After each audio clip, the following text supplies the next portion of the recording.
irmão relata que o vício começou na adolescência, com aproximadamente 14 e 15 anos, onde colegas de escola ofereceram para cheirar cola. Dentro de casa existia uma incompatibilidade de personalidades com meu pai, muito autoritário, que não dava muita atenção. Posteriormente, Leandro foi diagnosticado bipolar. Não sei dizer se o transtorno mental que levou para as drogas ou se a droga ativou o transtorno. No colegial, começou a fazer uso de maconha. No final da faculdade, passou para cocaína e depois crack. Nos últimos anos, parou o uso de medicamentos, que permanece até hoje. Na adolescência, minha família não percebeu o uso de drogas, devido a ser um período tumultuado. Mais tarde, o comportamento do meu irmão começou a chamar a atenção. Em um final de semana, fez 4 tatuagens. Estava diferente, com papos estranhos. Meus pais, então, levaram a um psiquiatra que diagnosticou a bipolaridade. A médica também alertou sobre o uso de cocaína e recomendou que a família internasse, que era preciso intervir. A internação foi feita através de convênio particular. Ficou 2 meses em um hospital psiquiátrico no interior, onde tinha atendimento multidisciplinar. Psiquiatras, psicólogos, TOs, pessoal do AA e NA faziam parte da equipe. Um hospital bem estruturado. Foi a primeira internação com abordagem de tratamento psiquiátrico, por volta dos 24, 25 anos. Voluntária, com muito custo. Fugiu por algumas horas, usou drogas e só então aceitou ser internado meio dopado. A psiquiatra trata desde então a bipolaridade e a dependência química com algumas medicações. São muitos remédios porque também apresenta outros problemas, tais como excesso de peso, dificuldade de digestão, problemas no coração e possivelmente danos cerebrais pelo uso da droga.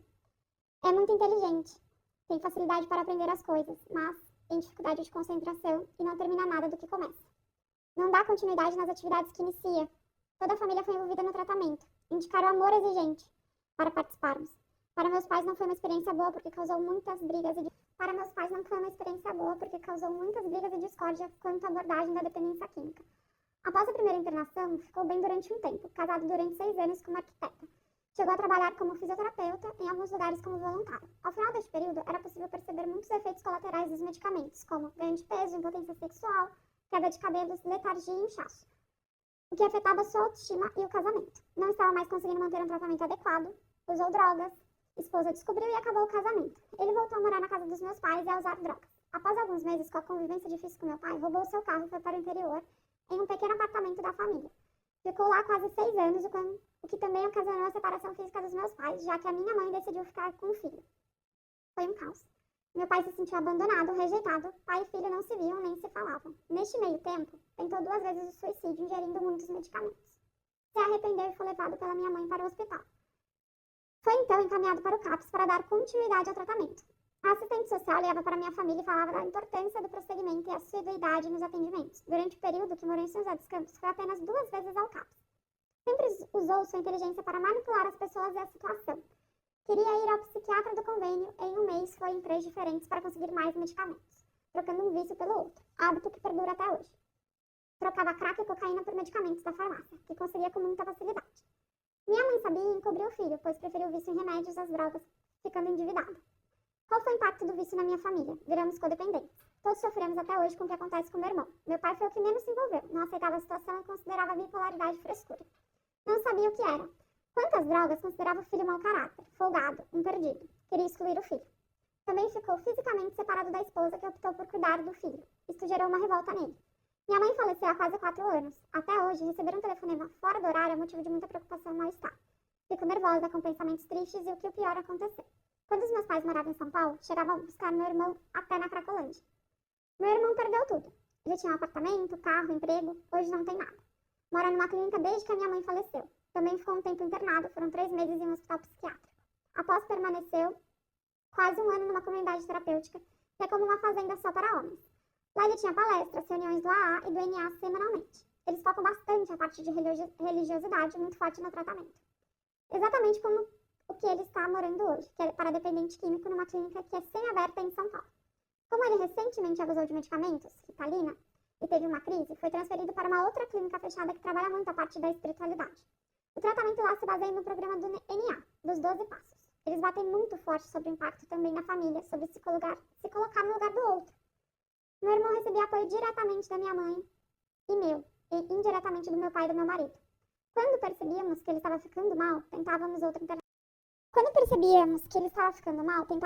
internação. Às vezes ele fugia, às vezes a internação precisava ser compulsória, em outras voluntária.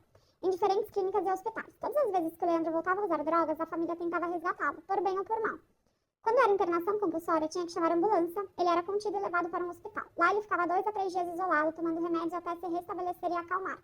Depois voltava ao convívio com os outros internos pacientes. Então, o apoio familiar foi esse, manter ele em um atendimento com um psiquiatra, fazendo tratamento e internando quando necessário. Minha mãe incentivava que ele frequentasse igrejas ou lugares onde se sentisse à vontade, feliz, tentando resgatar um pouco da espiritualidade dele. Também tentava levar ele para as reuniões DNA. Sempre foram fases. O tratamento parecia funcionar e às vezes nada funcionava.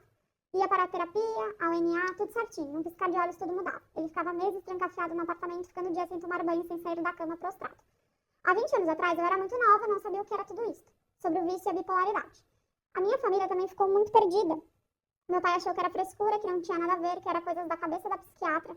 Na época, na adolescência, a psicóloga falou que o Leandro tinha que fazer terapia, que era muito nervoso, muito irritado. Falou que o Leandro tinha que fazer... Minha mãe colocou ele então... Minha mãe colocou ele então em vários esportes, karatê, judô, futebol, mas nada seguiu adiante. Minha mãe também se culpava porque logo que entramos na adolescência, por necessidade, ela voltou a trabalhar. Meu irmão ficava então com a tardes livres, muito solto. Talvez a atenção só de noite da minha mãe não fosse suficiente para o Leandro. Meu pai não participava, descansava quando chegava do trabalho para poder ser o provedor. Talvez a prevenção fosse a família estar mais presente, tentar resgatar o Leandro mais cedo para não ir por esse caminho das drogas. Talvez pela bipolaridade ele já fazia algumas escolhas, já tinha algumas manias. Gostava de coisas da arte, da boêmia, das coisas alternativas. Ele não gostava do convencional. Procurava sempre o caminho mais difícil. Acho relevante dividir essa experiência porque é um sofrimento onde a gente se sente muito impotente. Ficamos perguntando onde eu errei e o que poderia ter feito. Minha mãe morreu sofrendo com isso, mesmo a gente dizendo que ela não tinha culpa, que era amorosa e demonstrava afeto ao contrário do meu pai. Ela questionava se poderia ter incentivado mais meu pai a participar e a entender. Outras pessoas podem estar passando